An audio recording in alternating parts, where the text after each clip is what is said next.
Welcome back, folks. Episode number 90, Tiz. Yeah, 90. Episode number 90, Behind the Badge, here at the Monroe County Sheriff's Office in Rochester, New York, where we share stories about people that are working with us, supporting us, and are on the same mission, same goals as us, and that's public safety. And my co-host is Deputy Saunders Tisdale, Tiz known as Steelers Nation. How do we do? Hey, good weekend in Steeler Nation. So you guys out there watching, hey, and this makes me happy so I can bring that same vibe I like it. to the podcast, and that's what we have here. And like I said, we got a great guest on today, so this makes it even better. I don't know how the sheriff will feel about this, but... Well, but you do have, as we're talking off the air, you have a dedicated Bills fan, and he's wondering why there's not a Bills co-host. Well, you got a Steelers co-host. He was trying to figure that one out. Oh, you need titles for that, sir. Gotcha. That's a prerequisite for that. That was a perfect segue. Everybody knows him from Western New York, Sheriff Thomas Dougherty, right? Thomas Dougherty. I almost said Dougherty. Sheriff Dougherty, how are you? Sheriff, whatever you want to say. I don't know where Dougherty came from. I almost like it's good to have you in the Monroe County Sheriff's Office. I'm going to be checking your pockets when you leave because I'm expecting a larceny to occur, and we can share why in a minute. I might have broken his office and stole some stuff. Oh, no? No getting even? No, it's mostly just about winning for me. Now you know where it comes from. Sheriff Dougherty from Livingston County, been elected sheriff, how many this year? I just finished my 9th year this year. 9th year. Yeah. And you're incredibly young to be a sheriff, especially 9 years into it, and that's an amazing feat being elected that young. But we always say it as us old timers that, you bring innovation, you bring youth, you bring vigor, you bring a whole new concept to it. And it's really good to have you.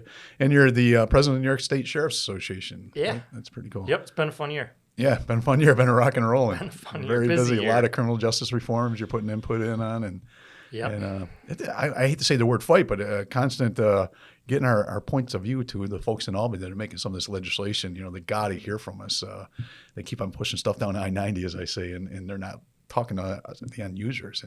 But you take a lot of that work as the president of the association. We appreciate that. Yeah, I enjoy the work. A lot of challenges. We've got a lot of great sheriffs across the state, and it makes the job easy.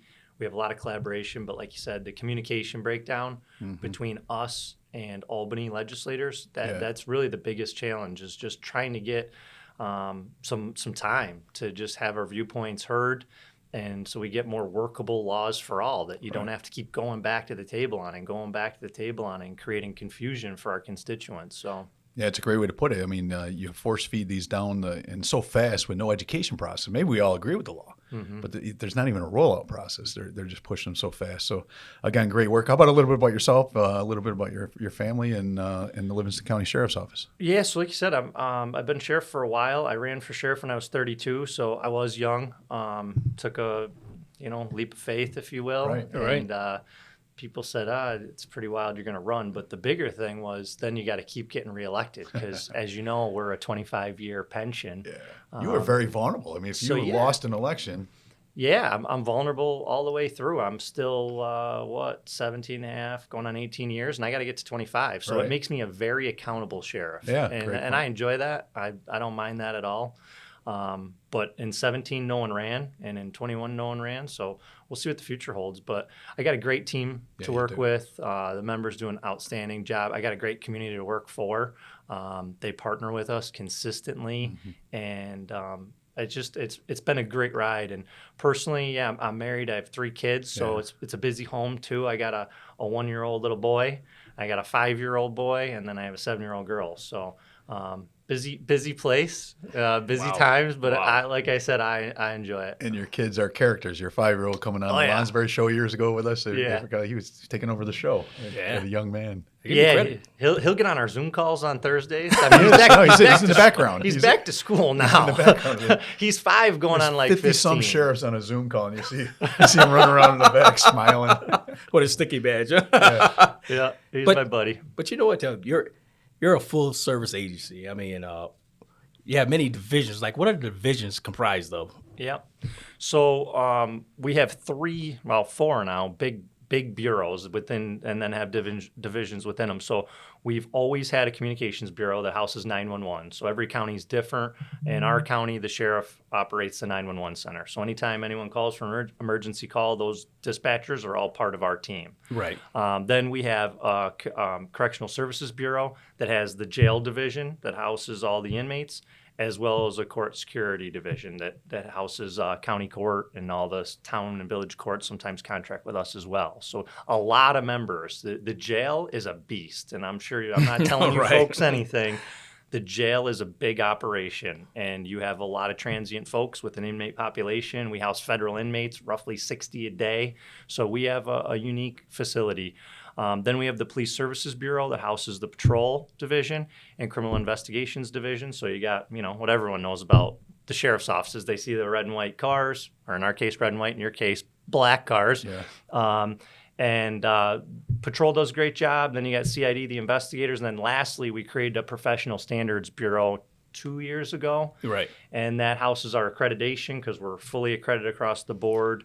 Every one of your bureaus are accredited. Yeah. First in New York, I think, right? Yeah. Yep. Doing that. That's Yep. pretty awesome. Everything that we can get accredited has been accredited, and the challenge is staying accredited. Yeah. It's a lot of work, and so that bureau houses that, internal affairs, and one of the biggest thing the bureau does is all the specialty units, so SWAT, K-9, scuba, et cetera, a lot of specialties.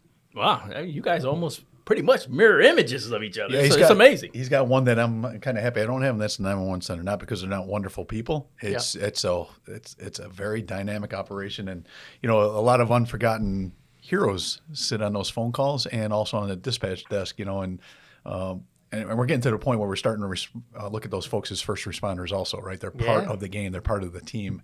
And it's really evolving. We got a great director here, Mike Soretto, and a great 911 center, but I'm kind of happy I'm not running it because it's such a beast. It's a whole bureaucracy in itself. There's a lot of different rules, different laws.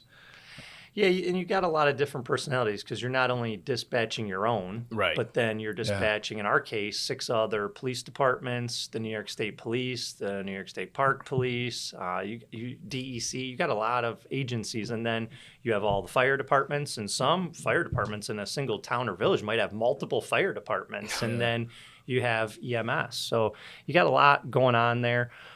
Again, the team we have there, I'm always so proud of them. That's a tough job. They weren't identified as first responders until last year, Right. and that was so long overdue. They're the ones who take the call and quarterback it in a lot of different cases. And the worst part to me about the dispatcher's job is they get no closure. So when I was a patrol deputy, and they would text me, MCT me and be like, "Well, what happened?" I'd be like, "Why are they so nosy?" That's what I always went to. Like, why do they care what happened? But then you realize that they were just looking for the closure to see what happened on the call. It makes so much sense now, but back then it didn't to me. Yeah, they absorbed that trauma, and over years and years, answering those phone calls with a murder or with someone burning in a car. Or, I mean, think of these horrific things. You pull up on an accident on 390 and there's body parts laying around, and you got to talk someone through CPR or something. I mean, you absorb that trauma. So we never really looked at them as first responders.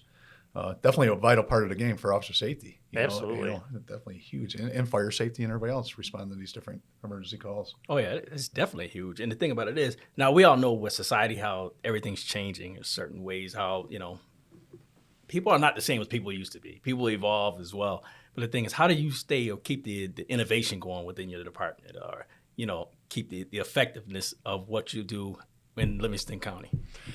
I think the biggest key ingredient is getting all the experts in the room. So we get once a week, we have a meeting with every bureau chief, because everything we do affects another bureau. And you never really think about it that way. But when you get all the experts, these chiefs get in the room, and then every other week we got all the division leadership in the room. So we're making the best decisions calculated by the experience in that room. It's not just me, a sheriff, going, "Oh, yeah, we're going to do this." Because if I did that, I can tell you it would be an awful experience. So that's the humbleness of leadership. I mean, you got to realize that. Like, we just end up with what we know, and sometimes it's almost worthless. Like, you get a good idea, you brainstorm around like 20 experts, like you're saying, and all of a sudden it's 180 degrees different. Still a good idea, just can be executed maybe differently.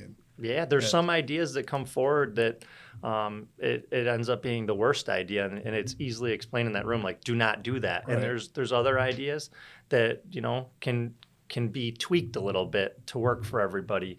And so I think, we're always looking for ways to do better, be more efficient, whether it's new software, new technology, giving the members the best tools possible to work with, keep them as safe as possible, all those things that you would think.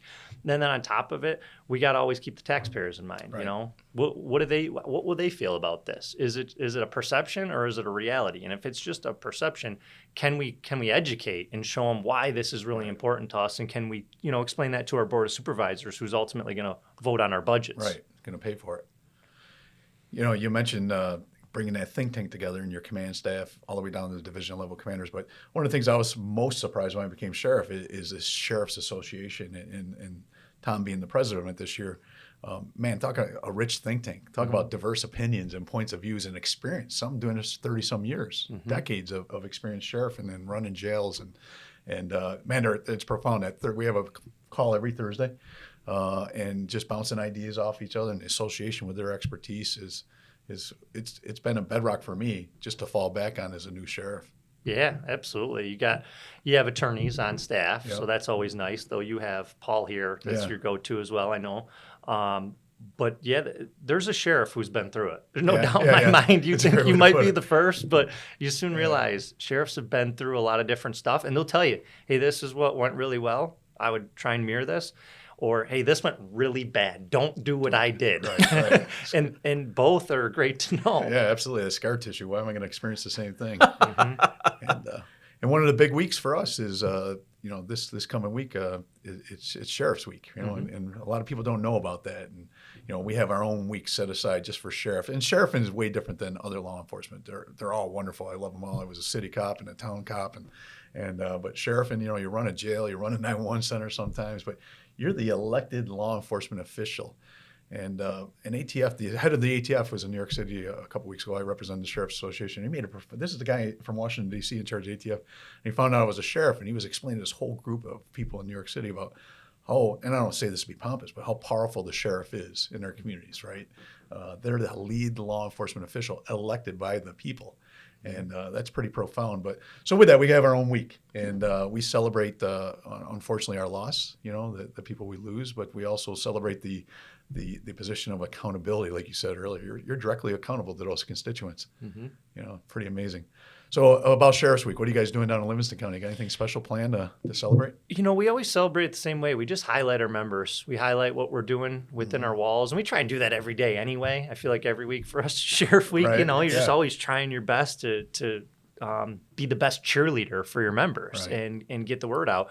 So you'll see a lot of posts about this and that, and just celebrating Sheriff's Week. And you're right, like you're celebrating past members that we've lost and memorializing them, but you're also celebrating the future. And you're 100% right as well that the sheriffs are the only truly accountable, electable, the people's choice, if you will, because every 4 years that sheriff is going to be up for re-election. And if you're not doing a good job and you're not running a good show, guess what? You're getting fired. You're unemployed, right? You can be fired. And that's the way it should be. And I love that. Exactly. I mean, some people are like, why would you want to do that? But with that also comes a lot of latitude to do it your way. Right. And so I don't have a mayor telling me, if you do this, you're in good graces. If you do that, you're probably out of a job. Right. I don't have a governor telling me that like a lot of state agencies have. I mean, you truly are an independent operator working solely for the people. So instead of one boss that's telling you how you're going to do something, you got thousands upon thousands upon thousands. 750,000 here in Monroe County. Some don't mind telling you how you're doing every day. And it's a great thing that they do something like this because, like you said, it's the people from the other divisions that start to get that recognition and know that they won't be forgotten. And when they see things like this, like we said, knowing that it's a one cohesive unit, you know what I mean? And when you feel that and you feel it from the top, then it becomes that much more powerful. Yeah, that's the goal. That's always the goal. And, I can't say, we got 100% buy-in in our membership, but I always work towards it. And I know the leaders always work towards it. And sometimes, like if you feel like, someone's disgruntled, someone's upset, you can really feel that personally. And the challenge is always to stay above it and just keep pushing on and hoping that member or those members will come over and join the team and pull the same way on the rope. We should do a class in leadership. I mean, a podcast. I'm sorry. Just the profound things that the sheriff just said. If you truly care, and you find out I got an organization of 1,000 people, I'm going to piss off one of them sooner or later, right? I'm going to do some decision, and I go home and I don't sleep at night. That bugs the crap out of me. And you can't make them all happy. We all know that. And some, 10% of my organization just won't go along sometimes. And but your goal as sheriff is to keep all your employees safe and secure and happy. Yeah, they're doing a very difficult job, but it's an impossible task, even though we try our best. I truly believe I do, at least, and I know you do. Yeah. But the other 80%, 90% really, really thrive on that. Yeah. At least you care. Can't do everything for them, but at least you care. Yep. Yeah, just showing up, recognizing them. Those things mean a lot. And I always say to our leaders, don't ever forget what it's like to be the boots on the ground, because they say we're here in the Oval Office or the Ivory Tower. We got different days and different terms, whatever they are that they come up with. Yeah. But it's true that sometimes when you're out there on the street or in the facility, walking that beat, working those shifts, right. It's you feel like, hey, if they were working it in real time with me, their decision on what I did might be different, and so I always try and put myself back in the shoes of like how I would feel in that moment. I don't have a crystal ball. I don't have a Monday morning quarterback. I'm just working in that exact moment how to go. It's a different way to look at it. I think, Mateo, we got a video here we're going to show about Sheriff's Week, I believe, and just try and illustrate and emphasize how great the employees are that wear these badges and these stars.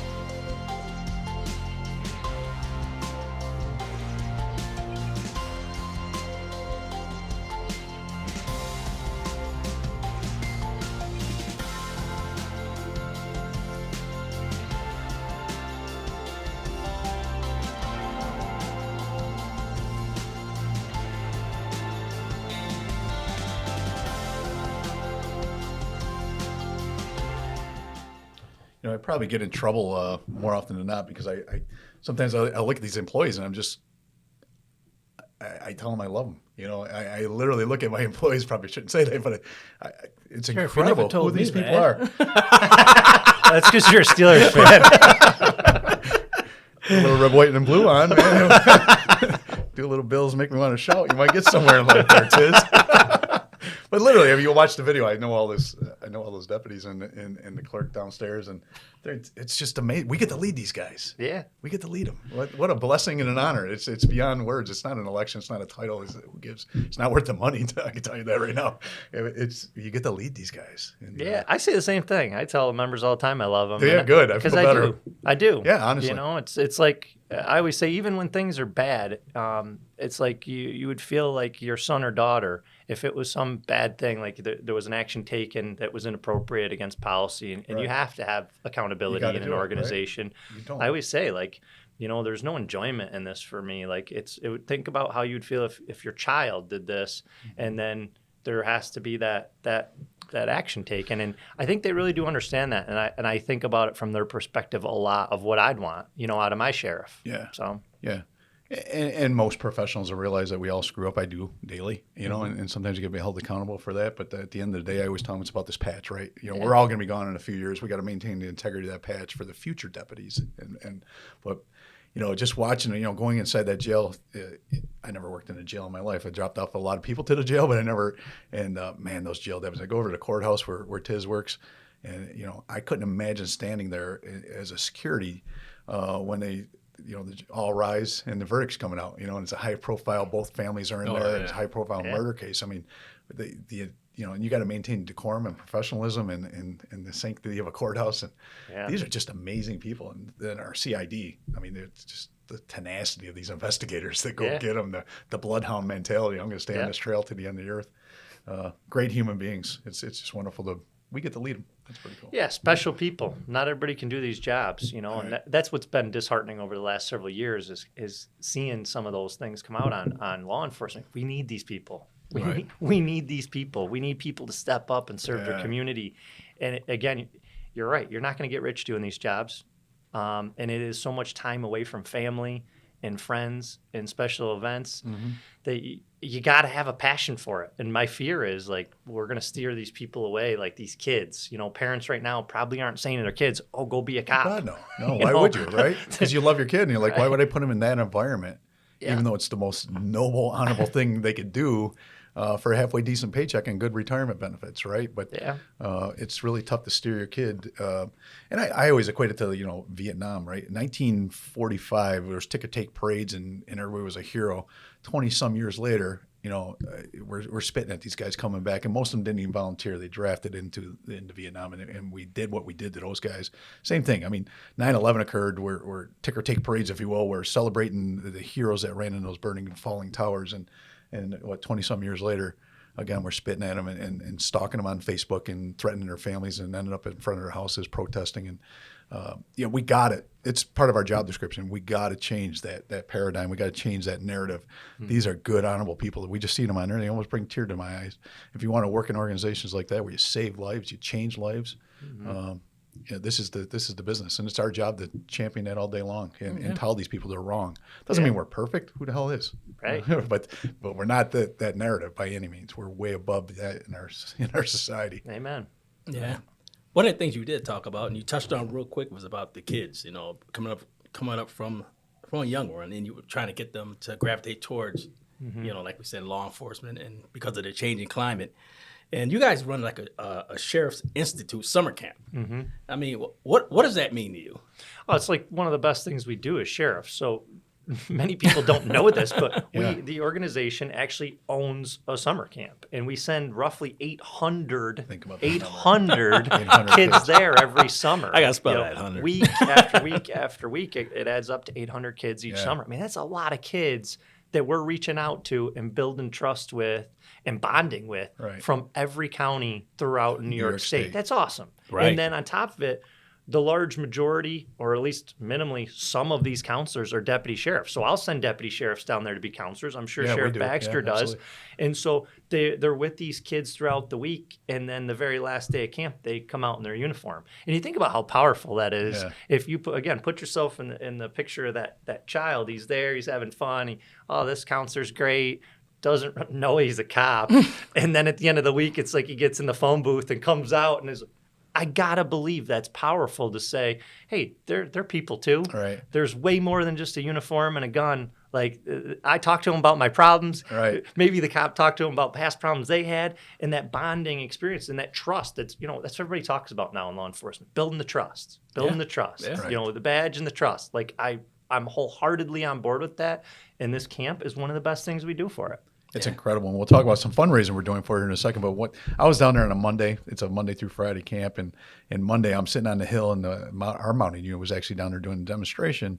And they don't know I'm the sheriff, the kid, right? And hey, one of the kids says to another kid, hey, look at a pig on a horse, right? Because that's the mentality. Maybe walking through the door. Maybe that's what they heard, what they know. Boy. And I can guarantee on Friday they were singing a different song about those guys and gals that are down there volunteering and working on that camp. It's a great recruitment tool too. Hopefully that we're realizing in the future. You're right, like you said, changing that mindset. Yeah.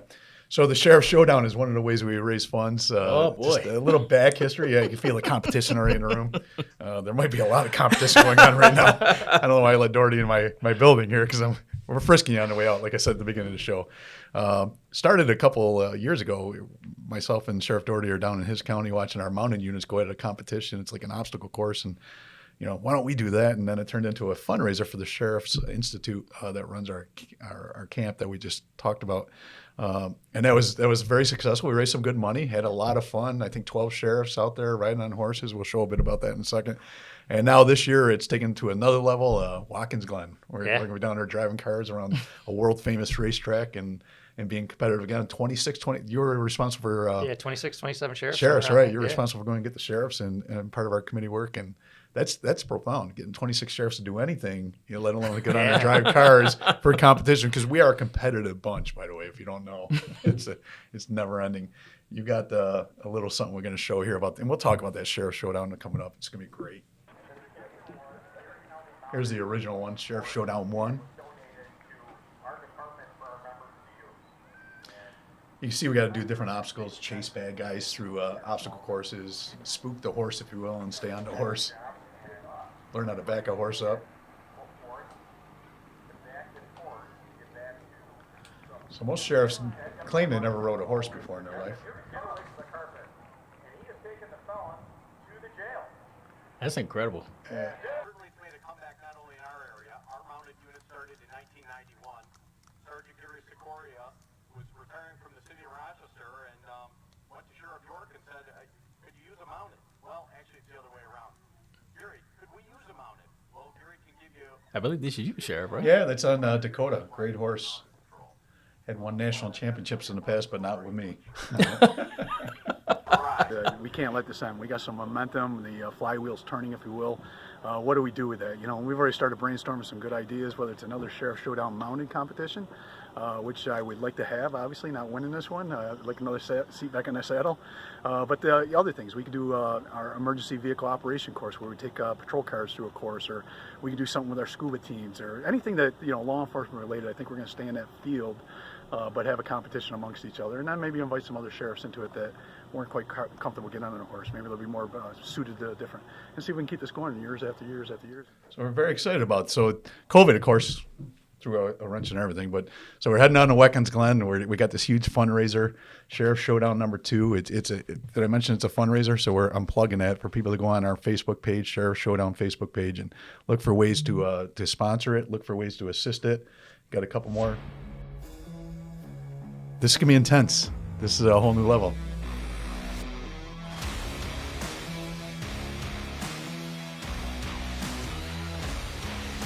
Wow. Sheriff, are you going to be behind the wheel? Absolutely. We got Sheriff Dougherty's Pinto, 1979 Pinto, all set up, ready to go. Some big mag tires on it, but outside of that, it's running on, I think, 2 cylinders right now. But I'm not worried about it. I'm not worried about it. You know, I gotta say, back to that video that you did that interview at the Livingston County News. Yeah. And you really handled that loss very well on video. I know behind the scenes it really hurt, but you really handled it well. Oh, look at that. Did you pay Mateo? He queued that up pretty well, didn't he? That was great. Oh, look, he's smiling. He's smiling. Yeah, you were so proud. So if you haven't been on the Facebook page, go on there, because that trophy ended up with me for last weekend, going across 4 different counties, taking pictures. Tom was on vacation with his family. We broke in his office, stole the trophy, and then we snuck it back in before he got back. Oh, wow. It's a true story. It's all over Facebook, so if you True get a story. chance. And folks, if you're listening to this, I'll throw the plug in. It's a fundraiser. Please, if you're interested in car sports, you want to come down for the day, it's free to get into Watkins Glen. You don't have to do any money. But if you want to come down and compete or ride or drive, it's a chance to go on a world-class racetrack. And if you want to sponsor, there's great sponsorship packages, personal time with 25 sheriffs afterwards. And Wow. It's a great event. But if you can't feel the competitiveness there, it's pretty cool when you got, breaking into people's office. He did a video last night. It hasn't been posted yesterday, but it's classic. It's like, I think it was 30 minutes long. You just sitting there ranting about this trophy. It was 2.5, but it felt like 30 because most of it was about you. Yeah, it starts with me polishing the trophy. Oh, God. That's got to be a must see. Yeah. And we have this perpetual trophy, they call it. So it stays with the winner. So since we haven't had one since 19, I've housed this trophy. And I'm running out of room in my office for these types of things. Trophies. So I always say, we need to have another competition. It's going home with someone else. One way or the other. One way or another. One way or another. Might take some flat tires. I don't know. It'll be safe, I can guarantee you. But that's awesome. Well, it's great having you here, Sheriff, and sharing a little bit about yourself, sharing about the Livingston County Sheriff's Office. Our week coming up, celebrating deputies and sheriff's deputies across New York State, but the people that work for us, and then the Sheriff's Showdown, folks. If you get a chance, try and support that. Oh, yeah. I don't know if the sheriff knows we end up under the no Miranda zone. He's very familiar, being a former investigator of Miranda rights. You have a right to remain silent. Here you don't. Here you don't. So throw him one question. Let me ask you this. Favorite TV show of all time? Oh, favorite TV show of all time. Man, I don't watch a lot of. Well, let me ask you, would Yellowstone count as a TV show or more of like a series? TV show. Like It's a series. It's yeah, a mixture. I really like Yellowstone. I don't know why. I really hear a lot got of people into say that. good things about that show. Yeah, I really got into Yellowstone. Traditionally, I don't watch a ton of TV. Right. I watch my Bills, no doubt about it. The Bills are on. I'm going to watch that game. What a game last Thursday too, huh? Oh, it was awesome. That was great. Came out strong, looking good. You ever been down to Chippewa Street during when they're close off the street in Buffalo and set up large screen TVs? We've done it the last 2 years. I have been to Chippewa, but not I when know you've been to Chippewa. You went to Geneseo. but not that I recall when they shut it down and had TVs out. Great experience to watch the Bills. Great. Okay. Probably, I shouldn't say this, and almost better than going to a home game. Because Wow. you're home with the home crowd. They're all crazy, but you're a lot more free to wander around, get some food, and Wow. and it's the same atmosphere. The Bills make me want to shout, and the horn blowing on third down and Anybody everything. jumping through tables? No, we didn't see that. That's a good point. No, That's a good no point. tables. Oh, now everybody's gonna be doing that. That's good. Good point. Well, Sheriff, thanks for joining us. Episode number 90, Tiz. Yeah. Always a pleasure to have you here, friend. And It's getting there, brother. we'll keep pushing. People, if you do me a favor, Sheriff Showdown, go on that Facebook page, support these kids we're sending to the Institute. It's great. It's a great experience. And be safe down there, Tom. Great Yeah, to have thanks. Looking forward to the showdown. you. Absolutely. It's going to be a good one. Bring it Tiz, on. I got one question for you. Investigator, see? Bills or Steelers? You already know it, Sheriff. Black and gold forever. Forever? He likes his Look at odds with the patch, Steelers right? this year. I like that. I like it. That's awesome. Till next week's folks, be safe. God bless. This trophy here is the perpetual trophy. This is the one that stays with the winner until the next showdown. So I've had this baby since 19. Now Sheriff Baxter really wants this thing, like so badly that he broke in my office while I was away, took it out of here, spent a weekend taking pictures with it, videos with it. I mean, that's how in love with this trophy he is.